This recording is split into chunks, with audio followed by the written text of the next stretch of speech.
Hello everybody, welcome to my channel. Before starting my video, if you didn't subscribe my channel yet, please do, and do not forget to turn on notifications as I'm sharing great content for you.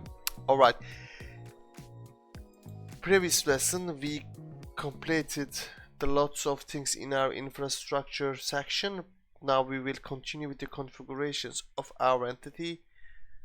Let me quick look my structure first. Alright, let's add our setup step by step. So we have a customer, right? So I'm gonna create a customer configuration, customer configuration. Control R and G. Let's make it public, and IEntityType. Where is the entity? Okay, sorry, the having a fat finger. Entity configuration. Yep, hold on.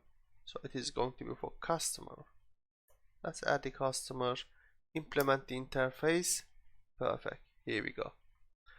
So all we need to do, add our settings. Now first of all, I'm going to add my I'm going to add my address record. Perfect. Let's have a look. Is there any problem here? The property. Okay, so we have a builder here, owns one customer address property. What is the problem here? Is it again a copy and paste issue? So we have customer, IEntityTypeConfiguration. It seems all good.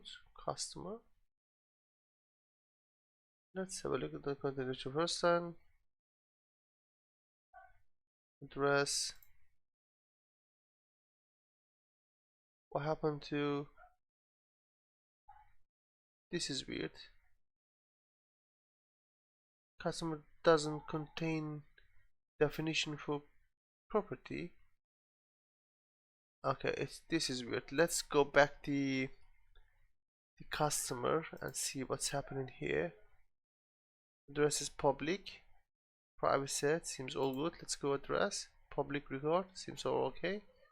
Why are we receiving this error then? This is really weird.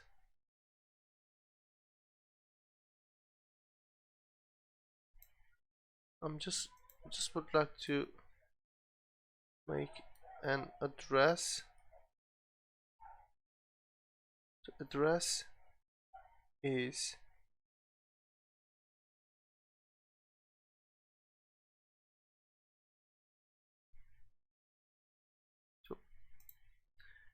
thank you, Visual Studio. You are really weird. If I tap property here,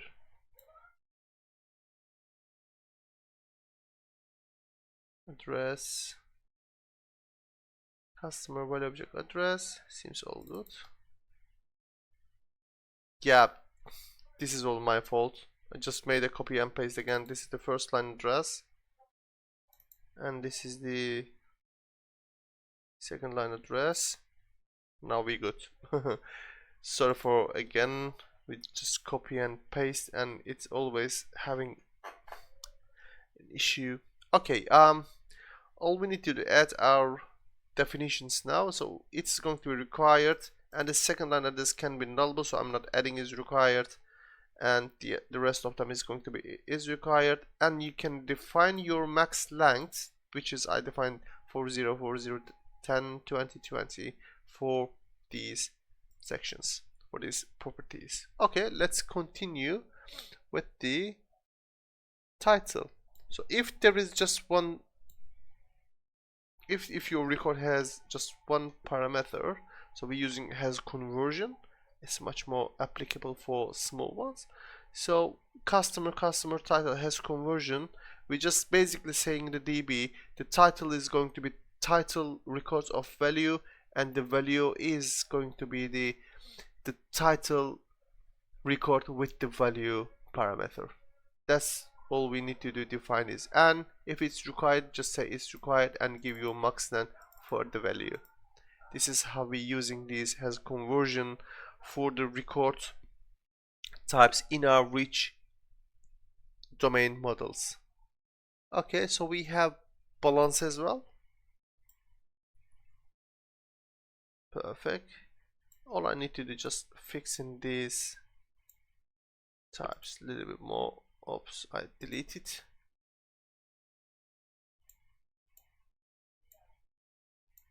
Alright. I'm a little bit obsessive about how the code is look like, but it's really good to understand what did you do if you look your project about 1 year later. Okay, so this is for balance section. So basically we do conversion again. So I'm just basically saying the DB, the balance is going to be the value of the balance, and the value is going to be the money record with the value parameter, and it is going to be required, and I'm defining the precision for my decimal. Perfect. I'm assuming you understand this section as well. And now I'm going to define the connection between the customer and the invoices. Okay, so one customer may have, let's fix it, may have lots of invoices, and I'm just saying one invoice can have just one customer, and the foreign key is going to be customer ID, and the delete behavior is restrict, because if I delete a customer, it is going to delete all invoices, but I don't want that. If there is invoice already created for a customer, basically the system it's not going to allow you to delete the customer if there is an invoice created against that customer. This is how I'm going to proceed. And if you remember, we create a reversion property in our base entity in the beginning of our lessons. Now it is time to make a setup for this reversion property, and we're just basically saying the DB it is going to be reversion. We're going to use this property just for concurrency status, not for the others, not for we don't have any purposes except the reversion, except the concurrency exception, guys. Perfect. It's all done. We completed our customer configuration settings, and let's continue with the invoice configurations. Right click, add class, invoice configurations, control RG, public, IEntityType. Where is the configuration? Yep, perfect. For invoice. Let's implement interface. Okay, I'm gonna bring my prepared codes. So we have a PO number, and I'm using the conversion again, but the PO number is strength, and we're using has a max length. Total balance has conversion again, and it's a decimal value, so we're using has precision. And the purchase products, which is linked to invoice, so one invoice can have many purchase products, but one purchase products can have only one invoice. And the foreign key is going to be the invoice ID, and the delete behavior is cascade, because if you delete an invoice, if the system gives you a permission to delete the invoice, all invoice item must be deleted, because if there is no invoice, the invoice items just became orphan. So we don't want any orphan data belong to nowhere. We don't want that one. So it's just a liability to your system and your database, guys. So if you delete the invoice, all the members of the invoice will be deleted ASAP. Okay, the last one is the reversion, which I explained at customer section. Invoice section all done. Let's continue with the invoice item configuration. Add class, invoice item configuration. Control RG, let's make this section public. Again, IEntityTypeConfiguration. Open our brackets, invoice, item,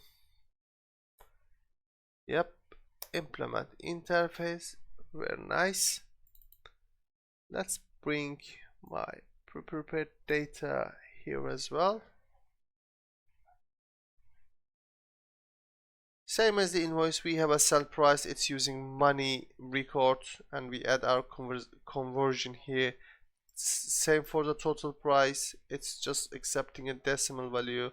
The conversion has been added, and the quantity is an integer value, and I didn't define any precision.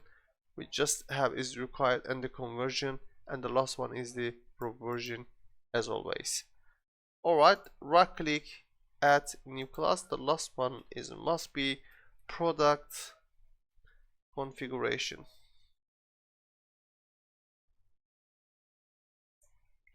Control RG, let's make it public and inherit from IEntityConfiguration, type configuration. Product is the parameter. Let's implement the interface. Perfect.